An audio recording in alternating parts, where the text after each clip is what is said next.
नमस्कार, मैं दीपक शर्मा और मेरे इस यूट्यूब मंच पर आपका स्वागत है। दोस्तों, उदयपुर की आतंकवादी घटना के मुख्य आरोपी रियाज अतारी की फोटो या तस्वीर अगर मुख्यमंत्री अशोक गहलोत के साथ छपी होती या कहीं दिखी होती तो शर्तिया आज देश की गोदी मीडिया ने कोहराम मचा दिया होता, टीवी की स्क्रीन तोड़ दी होती और हो सकता है कि अशोक गहलोत को इस्तीफा देना पड़ जाता।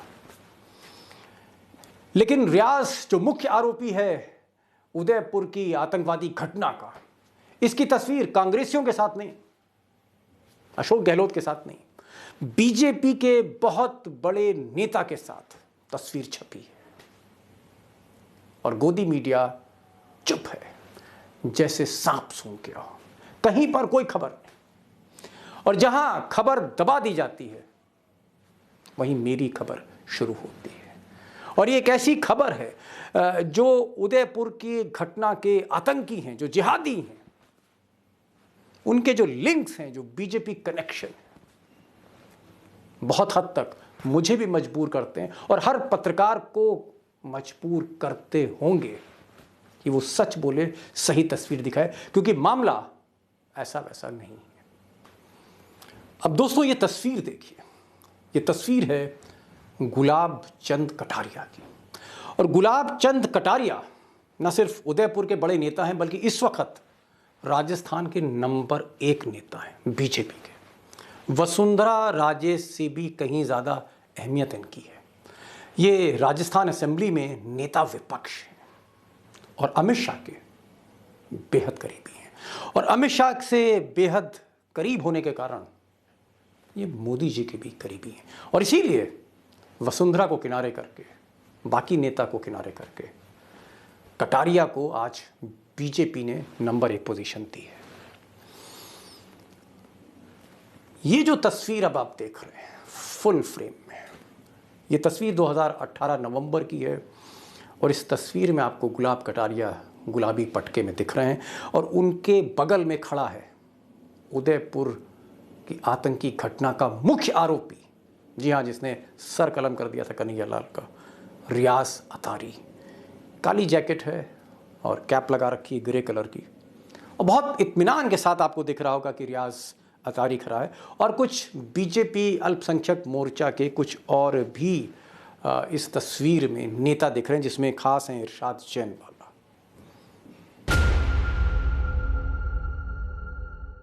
अब एक दूसरी तस्वीर देखिए, और ये जो तस्वीर है ये 2019 की है और इसमें इरशाद जैनवाला हैं, इसमें बीजेपी के एक और कार्यकर्ता मोहम्मद ताहिर हैं और रियाज को माला पहनाई जा रही है, माला पहनाकर स्वागत हो रहा है। और ऐसा कहा गया है कि हर दिल अजीज़ भाई रियाज अतारी जो उम्रा से लौटे हैं, हम उनका इस्तकबाल करते हैं। और तमाम बीजेपी के कार्यकर्ता, उन्होंने रियाज का माला पहनाकर इस्तकबाल किया। ज़्यादातर नेता बीजेपी अल्पसंख्यक मोर्चा के थे, जिसमें इरशाद जैनवाला प्रमुख है। एक और तस्वीर देखिए, ये तस्वीर है बीजेपी के जिला अध्यक्ष, जी हाँ, बीजेपी के उदयपुर के जिला अध्यक्ष रविंद्र श्रीमाली साहब की बीच में खड़े हैं माला पहने हुए। और आपको यहाँ भी रियाज दिखेंगे, काली जैकेट में रियाज दिखेंगे। जो मुख्य आरोपी है वो रियाज, जो आज की तारीख में जिसने एक ऐसी घटना को अंजाम दिया कि भारत का सिर शर्म से झुक गया। जी हाँ, आतंकवादी रियाज श्रीमाली साहब, जो उदयपुर के बीजेपी के अध्यक्ष हैं, उनके साथ खड़े। अब एक और फोटो देखिए, बीजेपी के अल्पसंख्यक मोर्चा के सक्रिय सदस्य मोहम्मद ताहिर जो हैं, वो कितने करीब से सेल्फी ले रहे हैं रियाज के साथ। अब रियाज ने सेल्फी ली या ताहिर ने सेल्फी ली, तो जांच का विषय, लेकिन ये तस्वीर भी बहुत ज़्यादा पुरानी नहीं है।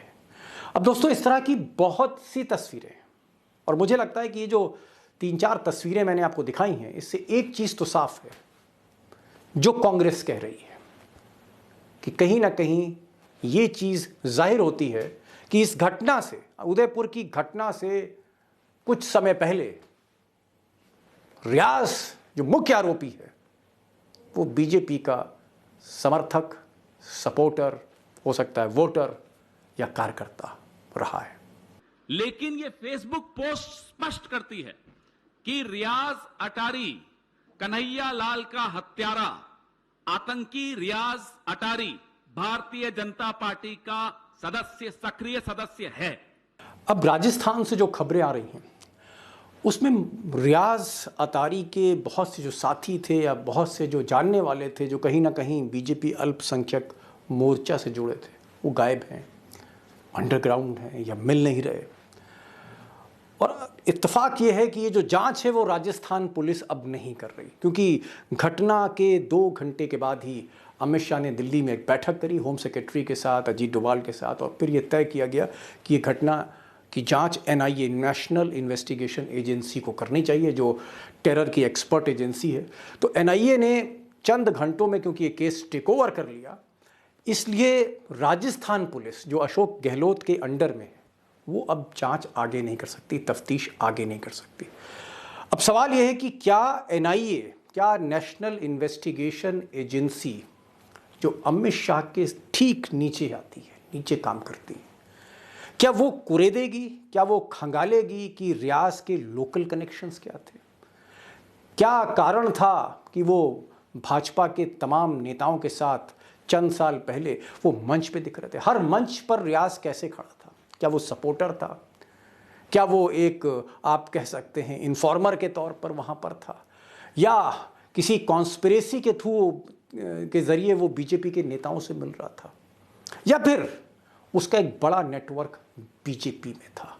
अब NIA इस मामले की तफ्तीश करती है, नहीं करती है, क्योंकि कहीं ना कहीं बीजेपी पर इसका असर होगा। और शायद इसीलिए कांग्रेस ने कहा है कि ऐसा तो नहीं कि NIA को ये जो जांच दी गई चंद घंटों में, रियाज के कनेक्शंस, जी हाँ, रियाज के जो कनेक्शंस हैं उनको दबाने के लिए ऐसा किया गया।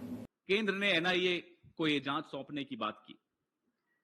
हमारे मुख्यमंत्री ने तुरंत इसका स्वागत किया, हम सब ने इसको स्वीकार किया।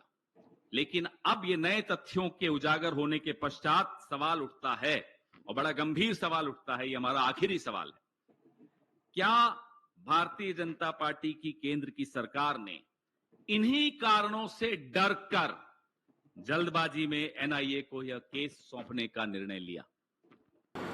अब इन तस्वीरों से एक बात बिल्कुल स्पष्ट है कि रियाज के कनेक्शंस बीजेपी में थे, और जाहिर तौर पर अगर वो पार्टी पसंद होगी, उस पार्टी के प्रति समर्थन होगा, तभी रियाज उनके नेताओं के साथ मंच पर देखा जा रहा था। और ये भी लोग कह रहे हैं कि बीजेपी की रैलीज में भी उसको देखा गया, चुनाव प्रचार में भी देखा गया। अब ये जो स्थिति है, इससे ये साफ होता है कि रियाज सिंपैथाइज़र था बीजेपी का। फिर अचानक क्या हुआ, सवाल यही था जो मैं आपसे करना चाहता हूँ। क्या हम ये माने कि रामनवमी के बाद से जो हिंदू मुस्लिम दंगे हुए, चाहे मस्जिदों पे हमला हुआ या जुलूसों पे हमला हुआ, आगजनी हुई, पथराव हुआ, कई लोग मारे गए, और देश भर में ऐसा हुआ, राजस्थान में भी हुआ, गुजरात में भी हुआ, उत्तर प्रदेश में, महाराष्ट्र में, मध्य प्रदेश में, फिर बुलडोज़र चलाए गए, बहुत कुछ हुआ। और उसके बाद जो नूपुर का बयान आया पैगंबर साहब को लेकर, उसके बाद फिर आपने देखा कि कहीं ना कहीं कर्फ्यू जैसी नौबत आई, फिर हिंदू मुस्लिम टेंशन जो है वो तापमान बढ़ा। तो हम क्या माने कि पिछले कुछ महीनों का ये जो घटनाक्रम है, सांप्रदायिक ध्रुवीकरण बहुत तेज़ी से जो हुआ, क्या उसका असर था? और रियाज का मोहभंग हो गया बीजेपी से, और मोहभंग इस कदर हुआ कि वो जिहादी बन गया, आतंकवादी बन गया, उसके साथी जो हैं वो आतंकी बन गए, और वो सर कलम करने तक के, एक मैं कह सकता हूँ कि एक जानवर जैसे अपराध की तरफ वो आगे बढ़ गए। इसका क्या कारण हो सकता है? मुझे लगता है कि सुप्रीम कोर्ट ने जो टिप्पणी की है, सुप्रीम कोर्ट ने जो टिप्पणी की है नूपुर शर्मा पर, और सुप्रीम कोर्ट ने जो कहा है कि हर remarks set the country on fire, कि नूपुर शर्मा ने जो भड़काऊ बयान दिए उससे देश भर में आग लगी, और यही कारण है कि उदयपुर में घटना हुई या अमरावती में घटना हुई या और भी जगह रिएक्शंस हुए। यहाँ पर क्रिया की प्रतिक्रिया, इस फार्मूले का मैं समर्थन नहीं करता हूँ, लेकिन ये बात सही है कि रियाज जैसा माइंडसेट, एक खौफनाक माइंडसेट, एक आतंकी का जहन, इसमें कहीं ना कहीं जो ये भड़काऊ बयान थे, ये जो हिंसा थी, ये जो दंगे थे, इसका असर था। और मुझे लगता है कि एक पत्रकार के जगह एक मनोचिकित्सक, एक साइकोलॉजिस्ट, एक साइकेट्रिस्ट इस पूरे घटनाक्रम को ज़्यादा बेहतर तरीके से समझा सकता है, बता सकता है, कम से कम वैज्ञानिक आधार के सहारे, कि इसका इम्पैक्ट क्या था, कि क्यों ये आतंकवादी बन गया। लेकिन सुप्रीम कोर्ट ने जो कुछ कहा, दोस्तों, बीजेपी तो चुप है लेकिन आरएसएस मानने को तैयार नहीं। आरएसएस का कहना है कि ये जो बयान थे नूपुर का, इसने इनको नहीं उकसाया। दरअसल जिहाद हिंदुस्तान में रचता बसता है। सुनिए क्या कहा आरएसएस ने नूपुर को बचाने के लिए, नूपुर के बचाव में। ये जो घटनाक्रम है तालिबान का, वो कोई रिएक्शनरी नहीं है। किसी ने कुछ कर दिया इसलिए उससे उत्तेजित होकर ये घटना नहीं हुई है। ये घटना बिना किसी उत्तेजना से दुनिया के कई देशों में घटित हो रही है। कहीं हमास आ रहा है, कहीं आईएस आ रहा है, कहीं तालिबान आ रहा है, हमारे देश में कहीं सीबी आ रहा है, कहीं पीएफआई जैसे संगठन आ रहे हैं। तो ये किसी उकसावे के कारण नहीं हो रहे। अगर कोई ऐसा समझता है तो मैं मानता हूं वो गलत है और उनको और अध्ययन करने की आवश्यकता है। फिलहाल रियाज और उसके आतंकवादी साथी, उनके बीजेपी में कितने गहरे कनेक्शंस थे, अब ये जो विषय है जांच का, ये तो नेशनल इन्वेस्टिगेशन एजेंसी के लिए। लेकिन अमित शाह की जो एनआईए है, इस दिशा में कितना आगे बढ़ती है, इस पर कुछ लोगों को हैरानी हो सकती है, कुछ लोग सवाल उठा सकते हैं। लेकिन मुझे लगता है कि अगर इन्वेस्टिगेशन वाकई अगर ईमानदारी के साथ किया गया तो रियाज के उदयपुर के लोकल कनेक्शन ज़रूर सामने आएंगे कि आखिर रियाज के नेटवर्क में रियाज को सपोर्ट करने वाले कौन लोग थे, और क्या उनका सत्ता से कोई कनेक्शन था, या उनका बीजेपी से कोई कनेक्शन था, कांग्रेस से कोई कनेक्शन था। इस पर भी मुझे लगता है एनआईए को जांच करनी चाहिए, और बहुत हद तक ये अमित शाह और नरेंद्र मोदी जी ये डिसाइड करेंगे कि कितनी छूट वो एनआईए को देते हैं इस दिशा में आगे बढ़ने के लिए। लेकिन दोस्तों, मेरा यहाँ पर एक सवाल है। सुप्रीम कोर्ट ने बहुत कुछ बोला, आरएसएस ने भी बोला, कटारिया साहब ने भी कहा, गुलाब चंद कटारिया साहब ने भी कहा कि साहब हो सकता है कि मैं इस बात से इनकार नहीं कर रहा कि रियाज ने तस्वीर मेरे साथ खिंचाई हो, लेकिन हो सकता है कि अल्पसंख्यक मोर्चे का कोई कार्यक्रम हो, आया हो, लेकिन मैं इसको जानता नहीं, और अगर मेरे कोई कनेक्शन है तो मुझे सज़ा दी जाए, जिसकी भी हो। तो कटारिया साहब तो बोले, लेकिन देश का जो गृह मंत्री है, इतनी बड़ी घटना जो दुनिया भर में छप रही है, उस पर गृह मंत्री अमित शाह अभी तक उन्होंने कोई प्रतिक्रिया नहीं दी है।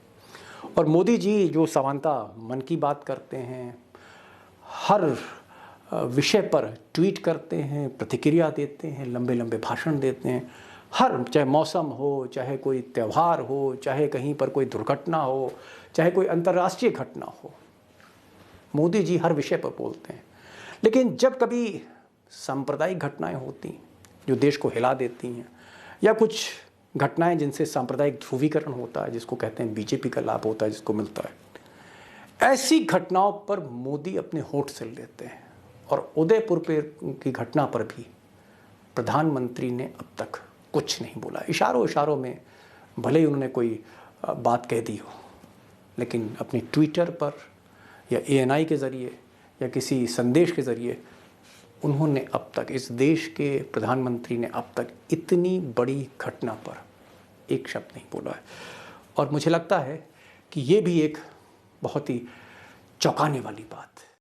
बहरहाल, उदयपुर की घटना हो, अमरावती की घटना हो, या जो भी डेवलपमेंट्स हों, मेरी कोशिश रहेगी कि मैं आपको अपडेट करता रहूं। लेकिन एक गुजारिश जो हमेशा मैं आखिर में करता हूं कि कोशिश करिए इस वीडियो को ज़्यादा से ज़्यादा शेयर करिए, दोस्तों तक पहुंचाइए, सब्सक्राइब करिए, और अगर मेरी आवाज़ जो आपकी आवाज़ है ये लोगों तक पहुँचेगी तो लोगों को कम से कम इस तरह की घटनाओं का जो एक सच है, जिसको गोदी मीडिया जिस पर हमेशा पर्दे डालती रही है, छुपाती रही है, ढकती रही है, हम उस घटना को सही पर्सपेक्टिव में उसके सारे पक्ष सामने रख सकेंगे। यही एक मकसद है इस वीडियो को बनाने का।